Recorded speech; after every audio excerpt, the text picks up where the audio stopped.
Hi, guys. So, continuing on our conversation about depression, I thought it would be a good idea for us to talk a little bit about the stigma of depression, yes, but also any kind of mental health. And the stigma is worse in certain communities than in others. So I'm sure there are sociological reasons why, cultural reasons and all of that. But just the stigma part of it with depression, for sure, when I went through it at 14 or so, roughly, maybe I was 13, I don't know. But, my parents wouldn't admit what it was.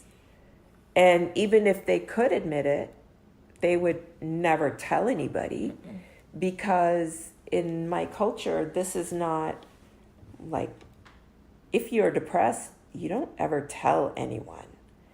And God forbid you're on medication for it.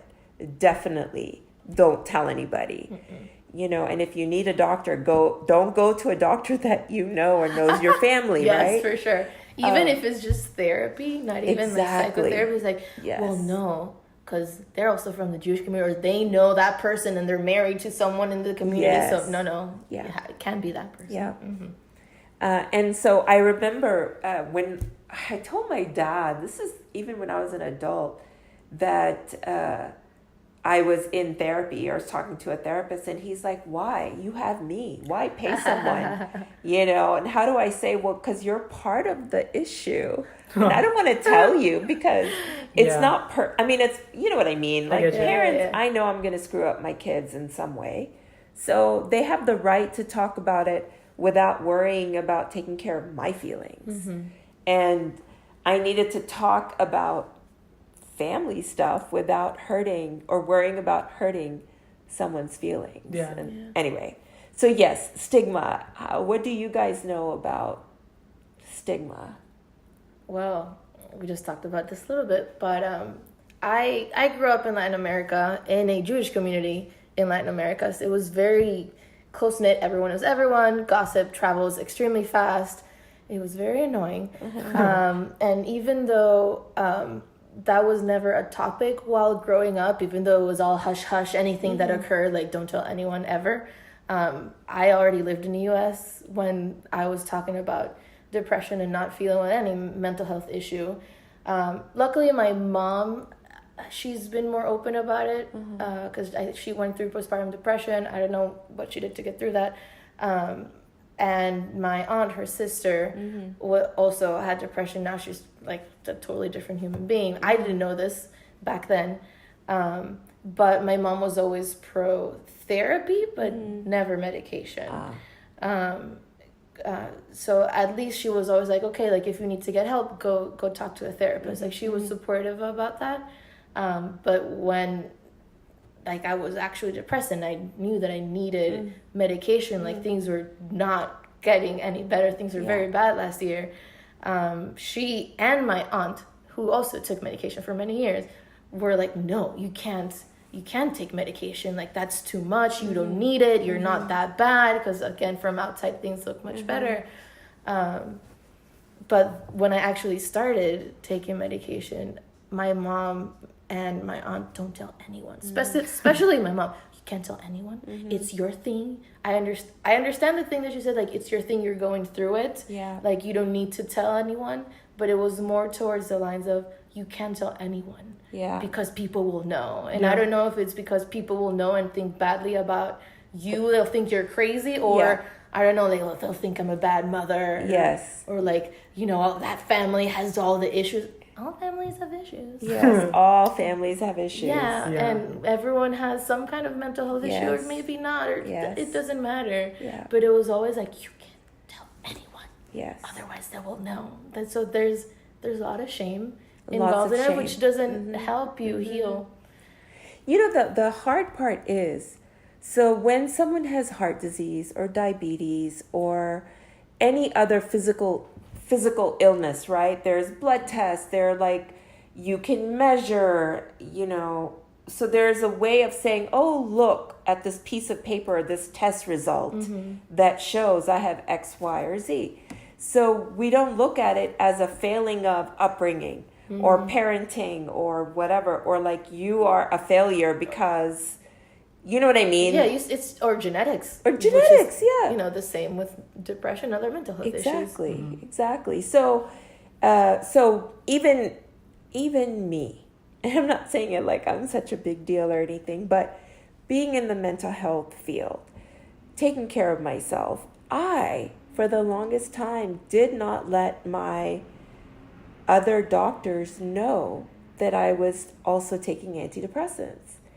Because a lot of my different doctors are also people who refer people to me. And I was scared that they would look at me like, oh, you're a therapist. Why are you depressed? You don't know what you're doing then, so I'm not going to send any clients to you. That's funny. It's so ridiculous. Because they're probably the people who'd be the most, like, understanding. I know. Exactly. It's like, I'm going through it. I went through it. I would understand more than others that maybe that didn't go through it. I don't know. So close to 2 years ago, I found myself in a situation where I decided, you know what, this is bullshit. I'm not going to not be forthcoming and not honor my healthcare provider by keeping a secret, because then she doesn't know all the things that she's dealing with when I come into her office and what my hormones are doing and all of that. And so I decided to just be very open with them, and maybe they were all women, but then they could be open back with me like, oh, they couldn't believe I kept it from them. Like, why? And when I said why, it sounded stupid coming out of my mouth. Oh, because I thought you wouldn't refer people to me because, like, you would think I can't take care of myself. They're like, being on medication is taking care of yourself. Yeah. You know, like, so it was humbling. It was very humbling. And it also made me much closer to my healthcare providers, because now there wasn't this secret separating us. Yeah.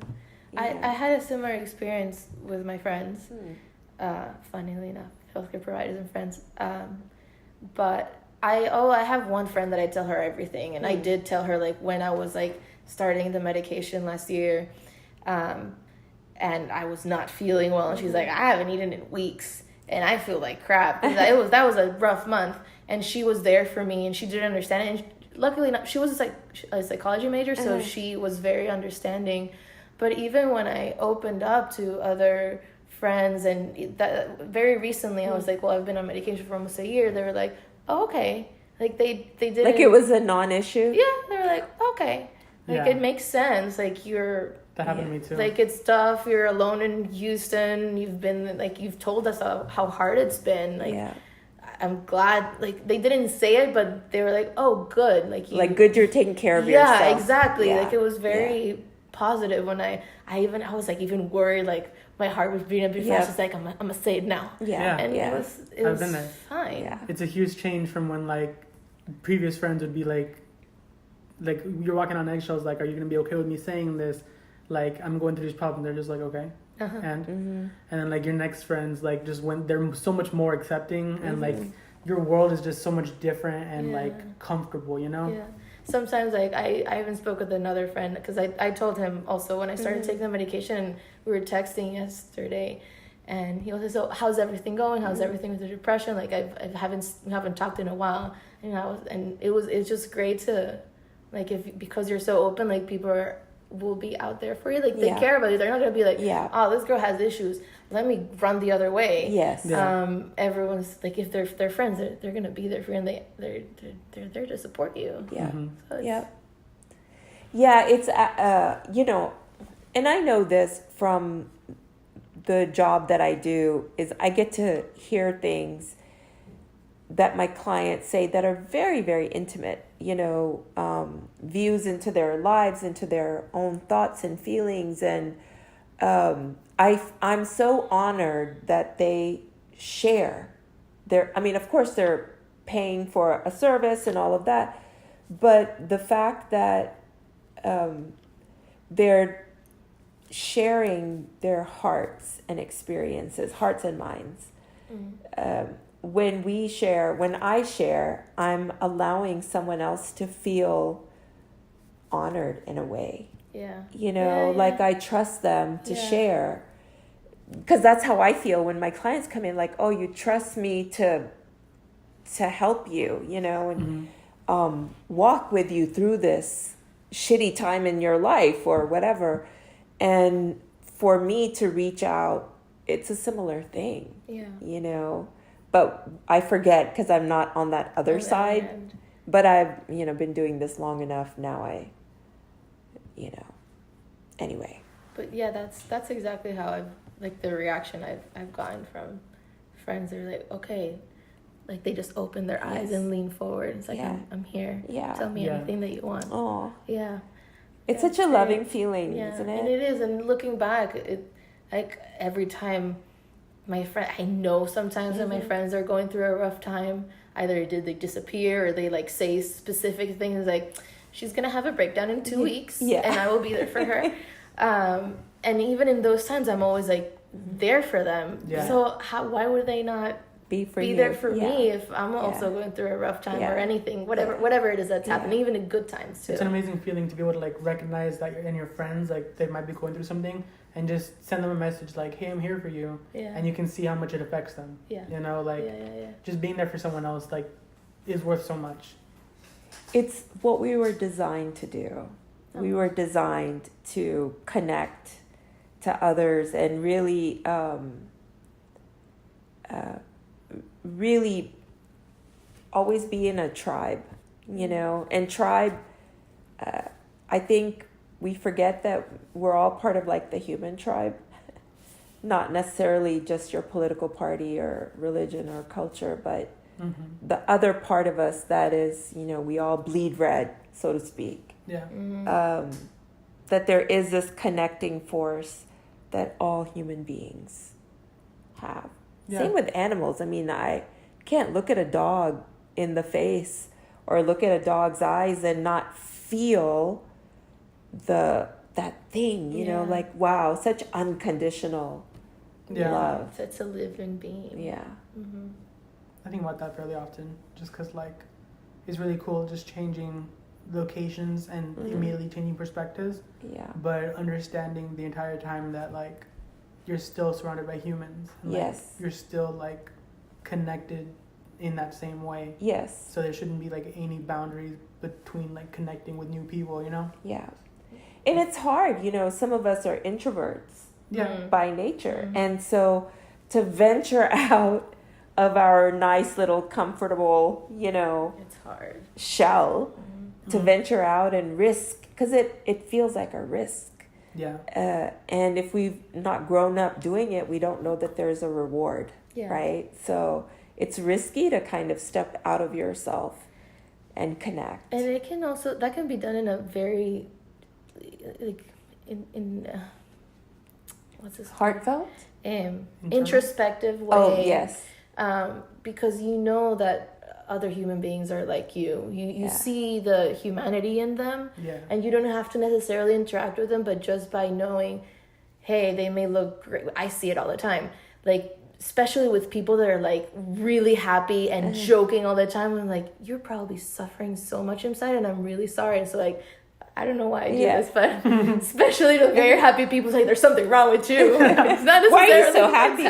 It's not necessarily the case, but like, I always think like they're going through something good or bad or whatever it is, and like I think, I'll just let them speak, or like I'll be there for them, or I won't be like, won't lash out or whatever it is. Just like recognize people's humanity. Yeah. Right.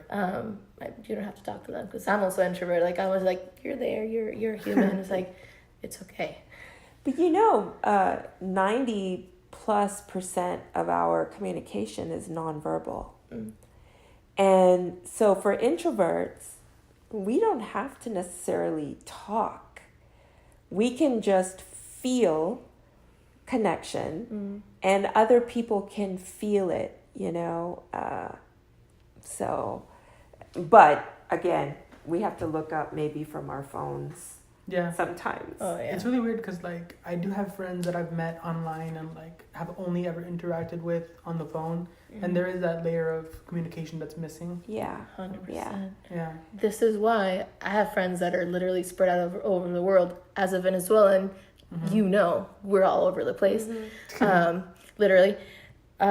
So I have friends living all over the world. So anytime anyone comes to the U.S. or like if they like right now I'm traveling in 2 weeks to Miami for literally 2 days because a friend of mine lives in Spain is gonna be there for a few days. I'm like I'm meeting you because I know when I'm gonna see them again. Yeah. And this applies to any family or friends that are like different places, and they tell me like, I'll be in. Even if it's Seattle or New York, it's like, oh, that's in the same country as I am. I'm traveling. Even if it's a long trip, it doesn't matter. Like having that extra level of connection, even if it's just like an afternoon, it just makes all the difference. You know, I and y'all can chime in on this. I know we were talking about stigma, right? But now we've meandered into this. Yeah. No, but there's this thing when you're an immigrant, when you've had to travel to come to where you live now, because there's still family and friends in other places. There is this sort of ease with, like you said, Nicole, I'm going to Miami in 2 weeks just for 2 days to see a friend from Spain. That's like a no-brainer in a sense for you because you had to travel just to get here. Yeah. You know? Yeah. And so to visit other friends when they're in the country you're in is like a big deal. Yeah. Meaning in the sense that it's a big deal that they're here in the country. So of course of course you're gonna go. Yeah. Even talking with my grandmother and mom. My grandmother's in Israel. My mom lives in Venezuela still, and we're like now. I can travel now. I'm not gonna get into the details.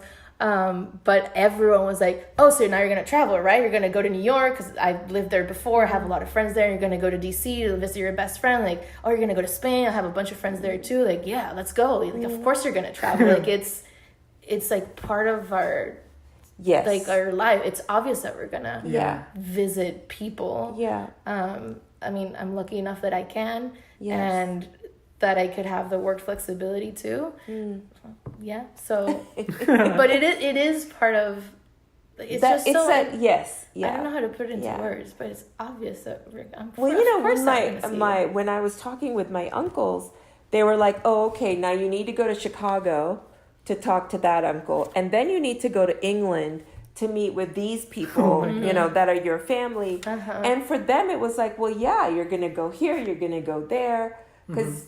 These are your family, you know, and it's like and I'm thinking, oh, shoot, how am I going to get to England? You know, like they're real world practical. Yeah. Like I was just thinking, like with the country we live in, it just makes so much more sense. Like when you have a friend that's in the same country, there's so many like limitations leaving the country. Within the same country, you might as well just make the most out of it. I mean, I couldn't leave the country like up to a month ago. Yeah. Literally, a month ago I couldn't leave the country, so it was like, if anyone comes to the U.S., I am freaking going to the farthest away city as long as I'm in the U.S. But also, like, just the process is like so much more intensive and stressful. Like to leave the country immigration in general, stressful. It's so stressful, and it separates us. It also applies. My dad's side of the family is from Europe. My dad was born in Australia and then he moved to Venezuela. So like that already adds more like family all over the world. So not anytime, but most of the times when he travels to Europe, he still has family there and they're like second cousins. But he'd still try to meet them. Like even though they live in Slovakia, like they were in Italy not so long ago for work and they are also work in the same field, so they would meet up and you know they'd have dinners and talk and catch up. So they do try to, if I'm in the vicinity, like if I'm in I don't know Germany, Prague or whatever, anywhere in like nearby, both of them would make the effort of meeting up. Because it's of course that's the other thing is that when you're nearby in so many other countries in the world aren't as big and spread out as America. Yeah. And so, to travel and have your relatives come and see you where you are when you're in another country. Yeah. It's pretty amazing. Yeah. So much for stigma of mental illness. Yeah. But there is stigma on, here's the other thing. People, when I was interviewing my uncles, even though they're very sort of progressive, one's a psychoanalyst, the other one is very pro therapy and help and all of that. But, they would talk about, oh, well, so-and-so, you got to watch out. They're kind of crazy. They're, there's this and that. And as open as they are, it is still a warning, in a sense, that they would perhaps add in about, they didn't talk about heart disease the same way. Mm-hmm. There was a different feeling talking about someone went crazy or someone lost their mind, or even if it's not crazy, but they're like, you need to be cautious with them because they're going not necessarily through a rough moment, but they